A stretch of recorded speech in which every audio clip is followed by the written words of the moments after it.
Con alfombra roja fueron recibidos en una universidad los asambleístas que sesionan en Guayaquil por sus 489 años de fundación. Y la agenda estuvo marcada por el apoyo que recibió el alcalde Aquiles Álvarez por la bancada correísta. Las Fuerzas Armadas acompañarán a los guardaparques de las zonas naturales protegidas, 12 de las cuales han sido vulneradas por grupos criminales. La primera persona condenada en el país por el asesinato de un animal irá a la cárcel por 1 año, al quedar ratificada la sentencia en la Corte Nacional de Justicia. 18 personas mueren por la caída de un avión cuando despegaba en Nepal. El piloto fue el único sobreviviente. En el especial Venezuela, así la quebraron, Televistazo describe cómo cayó la economía en los 25 años de gobierno de Hugo Chávez y Nicolás Maduro, que este domingo busca perpetuarse en el poder. En temas especiales por las fiestas de Guayaquil, deleítese con las opciones gastronómicas que fusionan lo tradicional y lo contemporáneo. Amigos, buenas tardes. Comenzamos Televistazo con la sesión legislativa de hoy en Guayaquil por sus fiestas de fundación. Gaby, ¿qué tal? Marisabel y amigos, bienvenidos a esta emisión. El acto tuvo como invitado al alcalde Aquiles Álvarez, investigado por la Fiscalía por presunto tráfico de combustibles. Durante la sesión intervino el presidente del Legislativo, Henry Kronfle. Los asambleístas con sus aplausos lo respaldaron. Luisa María Heredia cubrió la cita y con ella nos enlazamos. Sí, la Asamblea Nacional sesionó en Guayaquil este miércoles 24 de julio en homenaje a los 489 años del inicio del proceso fundacional del puerto principal que se conmemorarán este miércoles 25 de julio. Henry Kronfle, el titular del Legislativo, presidió esta sesión en la que se entregaron algunas conmemoraciones y también un nuevo proyecto de ley orgánica para la Policía Nacional. En su discurso, Kronfle reiteró ese llamado al diálogo transparente y público con el gobierno en pro de resolver los problemas de los ecuatorianos. Escuchemos. Es crucial que dejemos atrás los conflictos y enfrentamientos que nos dividen y nos enfoquemos en lo que verdaderamente importa: el bienestar de nuestro pueblo, la gobernabilidad y la estabilidad del país. Hago un llamado como ecuatoriano y guayaquileño a la unidad, al diálogo, al trabajo conjunto. Solo así podemos construir un Ecuador más próspero. Kronfle aseguró que la Asamblea Nacional no tiene enemigos, esto pese a la constante confrontación que ha habido entre él en su calidad de presidente del Legislativo y el Ejecutivo. Y también se refirió indirectamente a la situación del alcalde de Guayaquil, Aquiles Álvarez, quien fue denunciado por el gobierno de Daniel Noboa por supuesta comercialización irregular de combustibles y cuya empresa familiar fue allanada el día de ayer por la Fiscalía en el marco de un nuevo caso, el caso AAA. Escuchemos. Propugnemos una campaña limpia, sin mentiras, sin ataques personales y, lo más importante, sin entrometerse con la familia. Hacemos un llamado por la ética pública, donde cada candidato y cada partido se comprometa a un diálogo diáfano, transparente, honesto y constructivo. Nosotros, en virtud de esta convicción, le extendemos la mano al gobierno, así como al resto de tiendas políticas, y lo único que pedimos es que impere la verdad. Juntos debemos trabajar por un Ecuador mejor, poniendo siempre los intereses de nuestros mandantes por encima de todo. Álvarez estuvo en la sesión en calidad de invitado. A su llegada, él se refirió a la motivación política que cree que hay detrás del caso AAA. Soy el alcalde de la ciudad, de una de las ciudades más importantes del país, que por supuesto llegó bajo el auspicio del ERC. ¿Qué cuadro o qué partido va a ser el que le va a hacer frente a este gobierno para la reelección? con fuerza. Les pregunto, el RC. Entonces obviamente van a buscar desprestigiar, pero ¿usted cree que es normal que en un logo pongan, más allá de la bandera de Guayaquil, que eso es sagrado y es denigrante, pongan la llamita esta del logo del RC? Álvarez entró a la sesión acompañado por la primera vicepresidenta de la Asamblea, Viviana Veloso, y también por la legisladora Victoria de Cintonio. Ambas pertenecen a la bancada de la Revolución Ciudadana, que es la organización política con la que Álvarez ganó la alcaldía. Y pues durante la sesión él fue mencionado en 2 ocasiones y recibió el aplauso de los asistentes. Bueno, y la sesión de la Asamblea en honor a Guayaquil distó mucho de la rutina a la que los legisladores están acostumbrados. Hubo desde alfombra roja hasta tiempo para tomarse la foto del recuerdo. Los vigilantes desviando el tráfico, los policías revisando bolsos, los carros con vidrios polarizados de los que se bajaba gente rodeada de seguridad. Todo mostraba que algo distinto estaba ocurriendo en Guayaquil. Algo importante, porque hasta se veía una alfombra roja para recibir a los invitados. La sesión número 948 de la Asamblea Nacional se realizó en homenaje a la Fundación de Guayaquil. Por eso, uno de los primeros en llegar fue el dueño de casa. Un abrazo con la primera vicepresidenta de la Asamblea, una foto para que quede constancia, declaraciones rápidas a los medios y directo a la sesión. Tras él, pero sin cruzarse, la asambleísta Lucía Jaramillo, con quien en los últimos días ha sostenido un cruce de declaraciones no precisamente amigable. Aunque hoy era día de celebración, no de política. Unos legisladores, como la oficialista María Fernanda Araujo, se tomaban fotos para que el recuerdo perdure. Otros, como Esther Cuesta, de la Revolución Ciudadana, recorrían la alfombra roja con ropa cómoda y actitud relajada. Algunos más, como Paola Cabezas, tal vez sufrieron un poco con los 30 grados centígrados de Guayaquil, pero al final todos llegaron con una actitud sonriente y acorde a la ocasión. Un homenaje, una fiesta, que Guayaquil cumple mañana 489 años de fundación.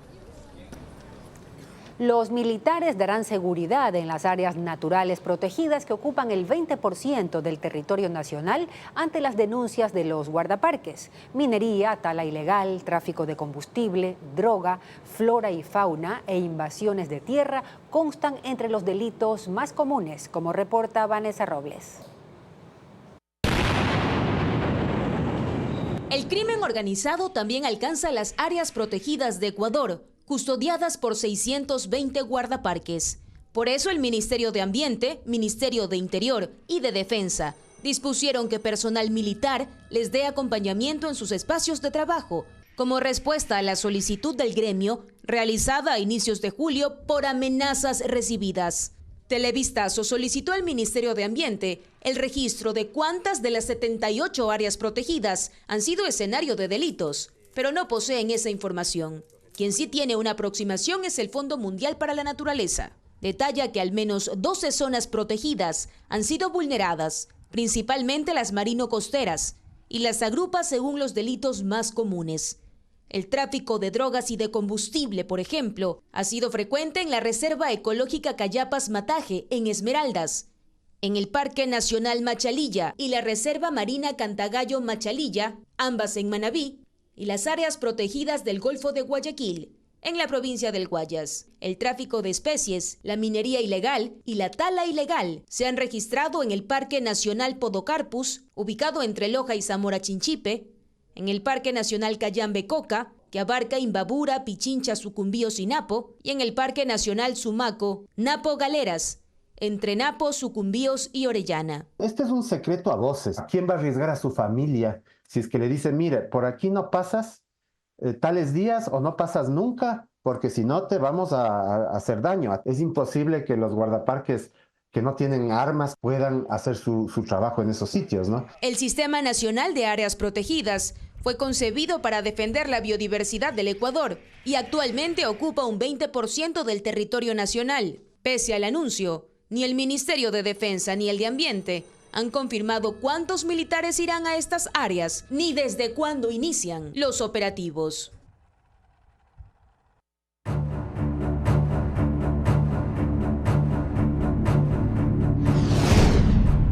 Venezuela, así la quebraron. Hugo Chávez llegó al poder en 1999 con la promesa de cambiar la economía de Venezuela, que estaba en recesión. Pero en 25 años de revolución bolivariana, el cambio no fue para bien. Dejó más de 1.200 empresas expropiadas y quebradas. Durante el mandato de su heredero político, Nicolás Maduro, se desató la peor crisis económica en la historia del país. Expropiese, señor alcalde, expropiese. Fue la frase más temida por los empresarios venezolanos durante la presidencia de Hugo Chávez. Agroisleña está expropiada. El mandatario ordenaba así el despojo de todo tipo de industrias a sus dueños. Solo entre 2002 y 2012, más de 1.200 empresas fueron expropiadas y quebradas. Los sectores más afectados: construcción, agroindustrial, petróleo, comercio y alimentos. Fue uno de los primeros golpes a la economía venezolana, sostenida solo por una breve bonanza petrolera, pero de la que quedaba muy poco por el aumento del gasto público y de la deuda externa, que para entonces superaba los 113.000 millones de dólares. ¡No les fallaré! Con la muerte de Chávez y la llegada de Nicolás Maduro al poder en 2013, la situación empeoró. La inflación se disparó y pasó de 52.2% ese año a 1.698.488 en 2018. Un número extraordinario que convirtió a Venezuela en el país con la inflación más alta del mundo. Fue así como la canasta básica calculada en dólares llegó a 700, pero el salario quedó reducido a $4. El resultado: desempleo, desabastecimiento, escasez y pobreza.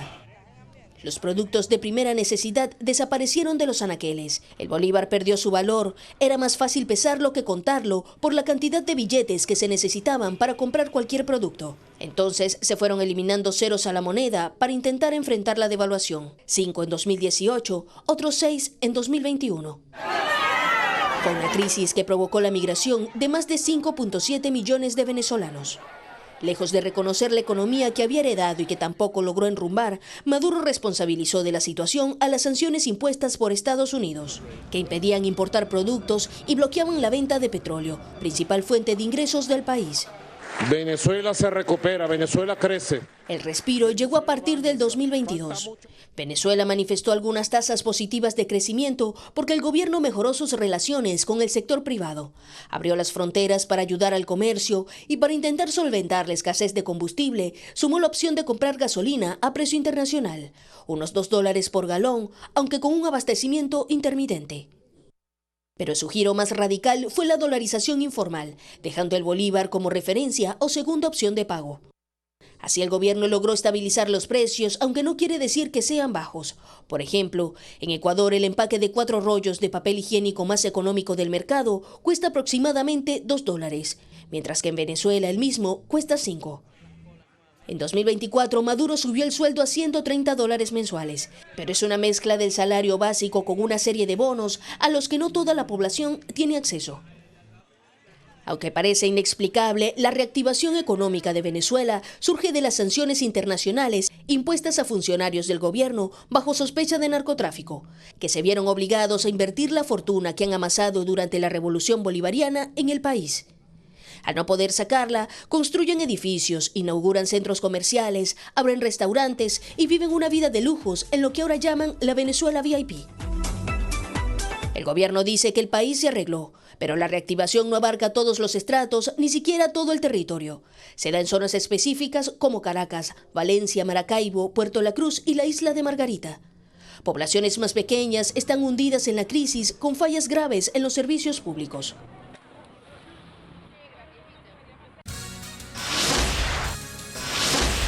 Una mujer irá 1 año a prisión tras ahorcar a un perro en Quito. Los detalles de esta inédita condena al volver en Televistazo.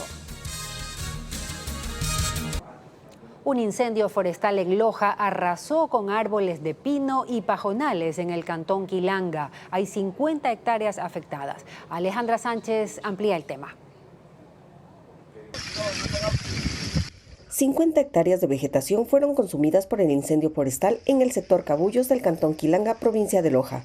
La emergencia empezó la tarde de este martes y debido al fuerte viento, el fuego se extendió hasta los sectores Alisos y Huacupamba. Con 2 autobombas, 17 bomberos de la localidad y también de Consanamá y Espíndola, junto a comuneros, se desplegaron durante 12 horas para sofocar las llamas. Pajonales de guaraguá y árboles de pino quedaron destruidos.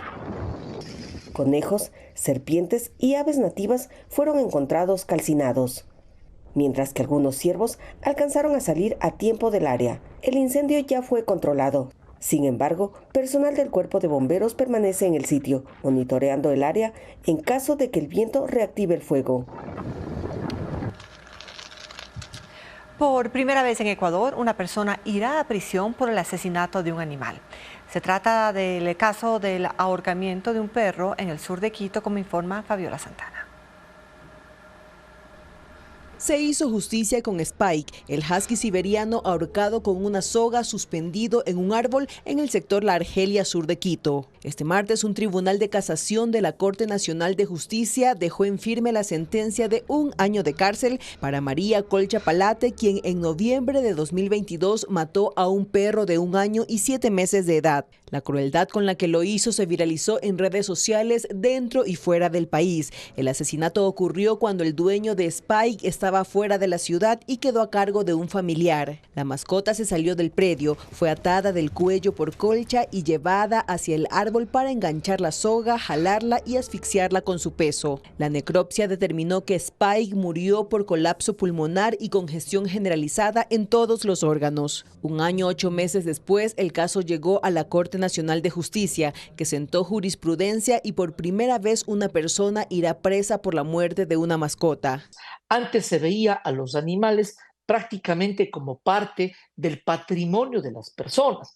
Hoy los animales son sujetos de derechos. De acuerdo a los abogados de la sentenciada, esperarán la notificación por escrito para presentarse y cumplir con la pena. El Código Integral Penal establece una condena de 6 meses a 3 años de cárcel para quien ocasione la muerte de un animal de fauna urbana de acuerdo a los agravantes. Este es un delito de acción privada que requirió una denuncia. El juez considera que deben existir reformas y convertir el delito en uno de acción pública para que intervenga de oficio la Fiscalía.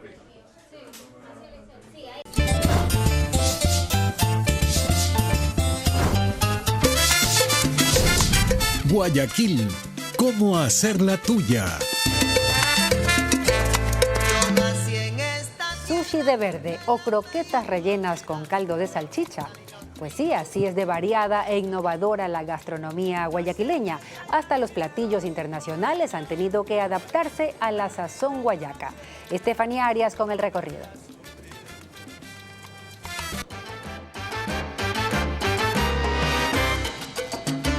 Que la cazuela de mariscos, el encebollado, el tigrillo o el ceviche.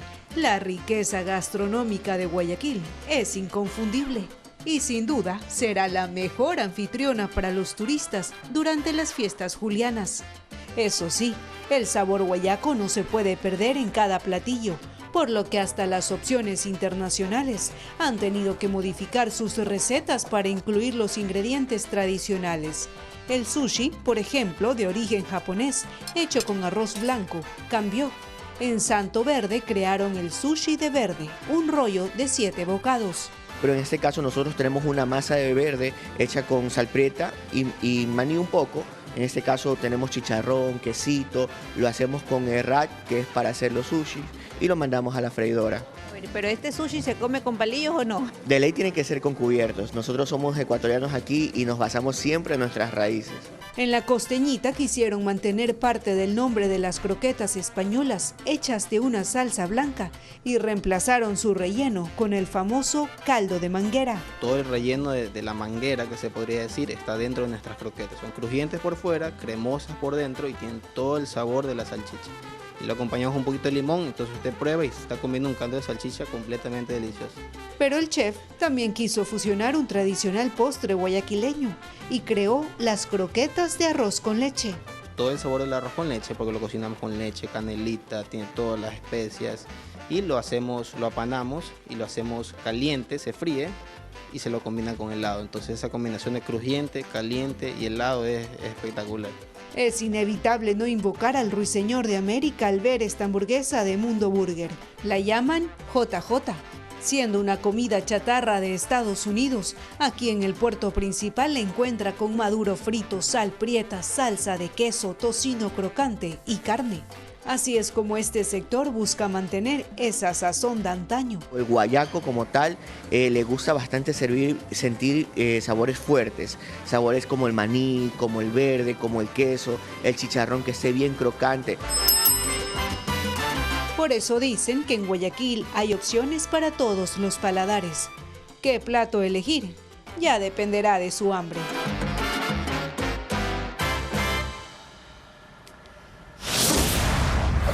Alex Palacios, que fue mano derecha de Wilman Terán en la Corte Nacional y el Consejo de la Judicatura, es sentenciado en el caso Metástasis. Jacqueline Rodas cubre la audiencia. Gaby, Alex Palacios acaba de ser condenado como autor de delincuencia organizada en el caso Metástasis. El juez Manuel Cabrera le impuso una pena de 1 año y 3 meses de prisión, pena reducida debido a que él aceptó los hechos y se acogió tanto al procedimiento abreviado como a la cooperación eficaz. El juez y la fiscal general Diana Salazar consideraron trascendental la información que él entregó en documentación y en testimonios anticipados para entender el caso Metástasis y descubrir a otros involucrados. También aportó en nuevas investigaciones. Entre los hechos que Alex Palacios confirmó y aceptó está el que recibió $10,000 en efectivo de la red del narcotraficante Leandro Norero y le entregó en sus manos a su jefe Wilman Terán cuando era juez de la Corte Nacional. Este dinero se destinaba a retrasar la notificación de una condena a familiares del narcotraficante. En sus testimonios también recordemos que Palacios contó con detalle de un viaje vía terrestre en el que acompañó a su jefe Wilman Terán hacia Santo Domingo de los Áchilas para entregar el texto de la sentencia que redactó Terán y que iba a llegar a manos del juez Emerson Curipayo para liberar a Jorge Glass. Además de la pena de prisión, él deberá pagar una multa y reparación de $16,500. En minutos, a las 2 de la tarde, empezará el 9º juicio en contra de Mayra Salazar. Ella ya está aquí en la Corte Nacional. Poco antes de la 1 de la tarde llegó en una tanqueta militar. A ella no la pudimos ver porque la tanqueta ingresó al parqueadero por seguridad. Ella tiene mayor operativo de seguridad que Alex Palacios y a las 2 de la tarde se dará su juicio rápido. Las condiciones son similares a las de Alex Palacios, por lo que se espera que ella también reciba una pena reducida que pueden ser los 15 meses.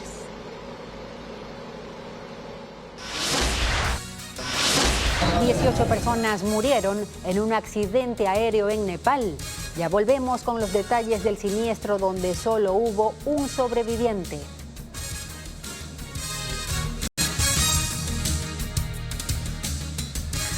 Un pequeño avión con 19 personas a bordo se salió de la pista y se estrelló cuando intentaba despegar en Nepal. Las autoridades han confirmado la muerte de 18 personas, solo el piloto sobrevivió. Ileana Suárez con el informe.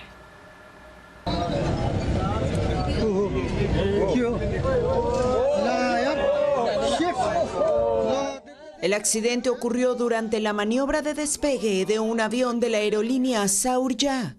Se había elevado unos pocos metros cuando de manera repentina se inclinó hacia la derecha, perdió altura y el ala golpeó el suelo. Entonces se produjo el incendio y el avión quedó envuelto en llamas. Iban 19 personas a bordo, pero solo uno de los pilotos sobrevivió.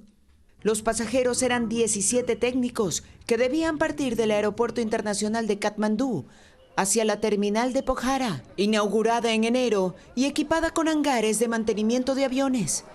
Los restos de las víctimas fueron llevados al Hospital Universitario de Katmandú para realizar las autopsias. Uno de los fallecidos era extranjero.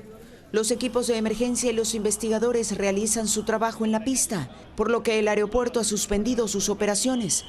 La temporada de lluvias monzónicas azota en Nepal y pese a que no hubo precipitaciones en el momento del siniestro, la visibilidad era muy reducida en toda la región. 5 trabajadores muertos y otros 2 heridos por una explosión e incendio en una fábrica de tequila de la Casa Cuervo en Jalisco. Ocurrió cuando un tanque estalló y luego se incendiaron 3 más, cada uno con capacidad de 200,000 litros de materia prima. Se desconocen las causas del accidente. En Estados Unidos, una ballena saltó y cayó sobre un bote pesquero en New Hampshire. Los 2 tripulantes salieron expulsados, pero no resultaron heridos. Es uno de los más grandes temores de los amantes del océano. Una ballena saltó y cayó sobre un pequeño barco con 2 pasajeros en el puerto de Portsmouth, New Hampshire. 2 testigos que navegaban cerca grabaron el incidente y comentaron que los pasajeros fueron expulsados. Uno de ellos terminó debajo del bote, pero luego salió a la superficie. Ambos fueron auxiliados rápidamente. Personal de la Guardia Costera fue alertada del hecho y luego se confirmó que nadie resultó herido y el barco fue recuperado sin problemas. Todo parece indicar que la ballena estaba jugando y al saltar cayó sobre el bote, pero no hay indicios de que se tratara de un ataque. Nuevamente, globos con basura fueron lanzados desde Corea del Norte sobre la ciudad de Pasú de Corea del Sur. Uno de ellos cayó sobre el complejo presidencial surcoreano, lo que generó preocupaciones sobre la seguridad de las instalaciones. La basura no contenía material peligroso y nadie resultó herido. Varios funcionarios hablan de disparar contra los globos norcoreanos la próxima vez. Los últimos lanzamientos se produjeron días después de que Corea del Sur aumentara sus transmisiones de canciones de K-pop con mensajes propagandísticos en la frontera. En Montana, Estados Unidos, hubo la erupción sorpresiva de un geyser en el parque de Yellowstone. Ocurrió frente a decenas de turistas en Biscuit Basin, una zona de aguas termales. El geyser expulsó vapor, agua y rocas a unos 30 metros de altura. Los guardabosques llegaron rápidamente para cerrar el área, ya que el paso peatonal de madera fue totalmente destruido. Afortunadamente, la gente huyó a tiempo y nadie resultó herido. Expertos creen que un atasco habría provocado una acumulación de calor y presión, desencadenando la explosión.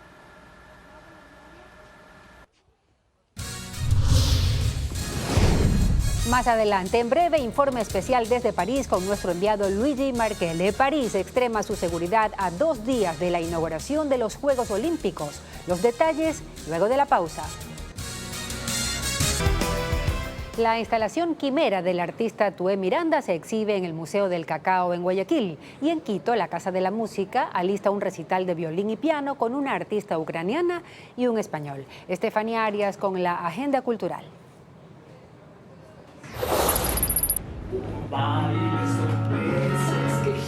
Un musical basado en el cuento homónimo del escritor ecuatoriano Pablo Palacio.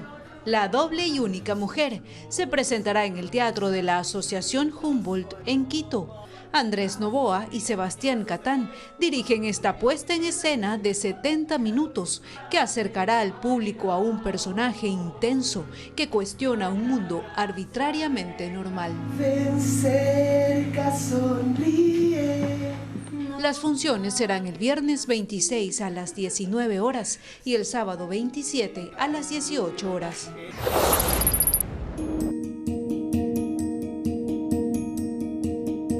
Tejido hecho a mano de cadenas doradas con hojas orgánicas. Es la obra Quimera del artista Tué Miranda, que significa figura griega. Esta instalación de arte contemporánea fue la ganadora del concurso Axis, organizado por el Museo del Cacao en Guayaquil. 6 meses tomó crearla y montarla debajo de la cúpula del museo para que cuelgue en el espacio abierto de la escalera de caracol. La pieza estará exhibida hasta enero de 2025, de martes a domingo, de 10 de la mañana a 5 de la tarde.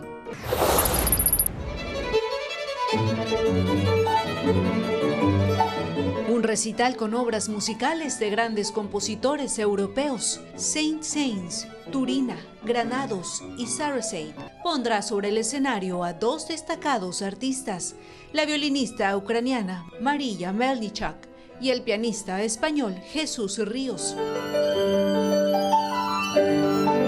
El concierto será en la Casa de la Música. El correísmo respalda a Aquiles Álvarez ante la denuncia gubernamental que derivó en una investigación de la Fiscalía, y el oficialismo responde que no es una persecución política. No fue durante la plenaria que se desarrolló a propósito del aniversario de la fundación de Guayaquil. Fue a la entrada, cuando los legisladores se refirieron al caso AAA, en el que se investiga a empresas relacionadas con el alcalde de Guayaquil, Aquiles Álvarez, por un presunto tráfico de combustibles. Que no es una persecución política, decían desde el oficialismo. Lo que debemos evitar en este caso, y lo pido a título personal, es el show político, porque mientras la justicia hace su trabajo, los asambleístas debemos estar trabajando, devengando esos $4.500 del sueldo que el pueblo ecuatoriano nos paga, no para hacer TikTok ni para hacer show. Exactamente en la orilla contraria se paran los legisladores de la Revolución Ciudadana, quienes sostienen que es un ejercicio de intimidación orquestado desde el gobierno. Creo que hoy se ratifica que tenemos una justicia politizada. Una justicia que responde al poder político de turno por vendetas políticas o por rencillas personales. Pero Guayaquil no merece bajo ningún concepto lo que la justicia le está haciendo a su alcalde. En el justo medio es donde trata de ubicarse Construye, que el tema es judicial. Dicen que la verdad procesal se debe imponer en los tribunales. Si existen allanamientos es porque existe información certera de que alguna cuestión está sucediendo en relación a la investigación, en relación a las denuncias. Esperaremos los resultados efectivamente de la Fiscalía. Y por allí, las primeras reacciones que desde la política se generan a propósito de la denuncia que golpea al alcalde de la ciudad en fiestas. Luego de años en el país, los trabajadores de la salud venezolanos se han integrado. Trabajan en hospitales públicos y privados y muchos se han convertido en fuente de empleo. Este capítulo de la serie de Televistazo Vocación Sin Fronteras aborda su aporte para la salud de los ecuatorianos. Melis González con el apoyo de la Fundación Gabo.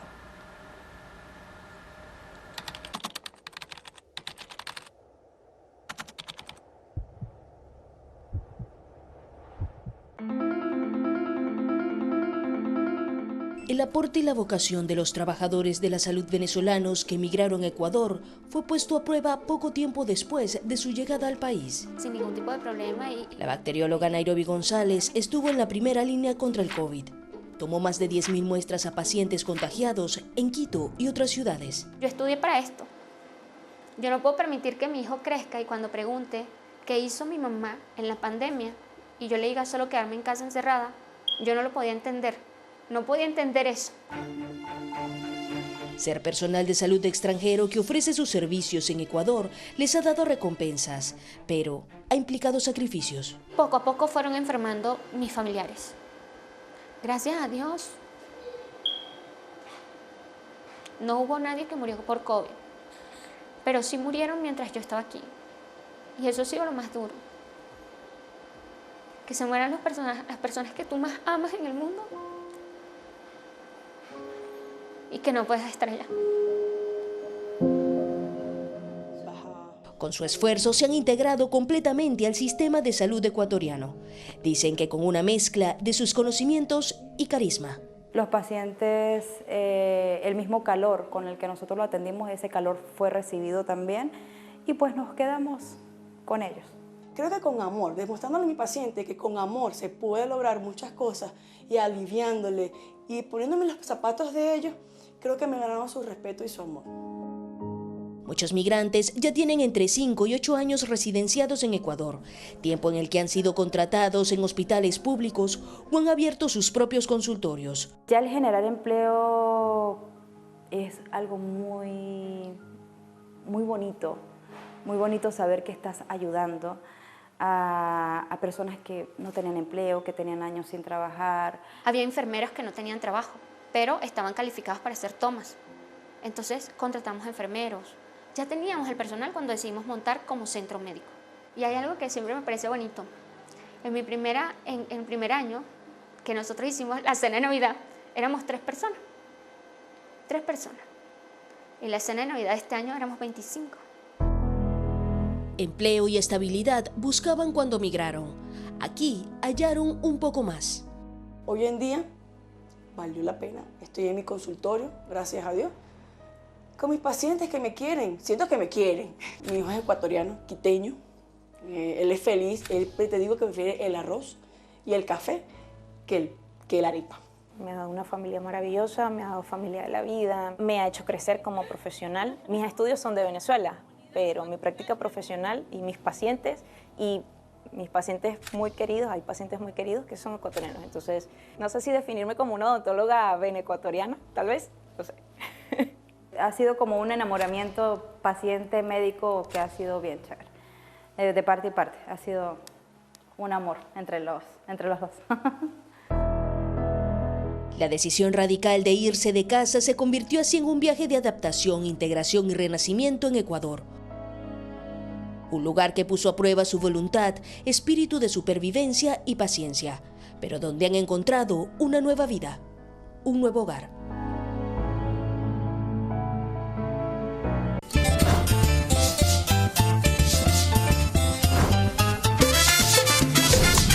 Guayaquil, ¿cómo hacer la tuya?